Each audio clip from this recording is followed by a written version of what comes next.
मुफ्ती साहब, जेकी औरत मुड़स जी वफ़ात खां बाद कंहिं ॿिए मर्द सां निकाह करे, छा उनखे मुड़स जी विरासत मां हिस्सो मिलंदो? जॾहिं कंहिं औरत जो मुड़स वफ़ात थो करे त उन में ॿियनि वारसनि वांगुरु इहा औरत बि विरासत जी हक़दार आहे। जीअं उन शख़्स जा पुट हक़दार आहिनि, न्याणियूं हक़दार आहिनि, त 8हों हिस्सो इन घरवारी खे बि मिलंदो। भलजा इहा ॿी जगह ते निकाह करे थी या नथी करे। ॿी जगह ते निकाह करण सां विरासत वारो हक़ ख़त्म न थींदो आहे।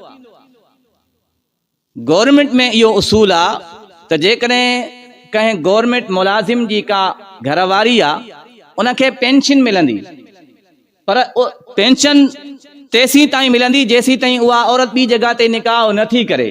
ॿी जगह ते निकाह कयईं, गवर्नमेंट खे ख़बर पई त उनजी पेंशन छा कंदा, ख़त्म कंदा, बंदि कंदा।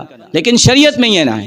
शरीयत में उनखे पंहिंजे वफ़ात थियल मुड़स जे हिसे मां विरासत मिलंदी, भलजा उहा ॿी जगह ते निकाह करे छॾे।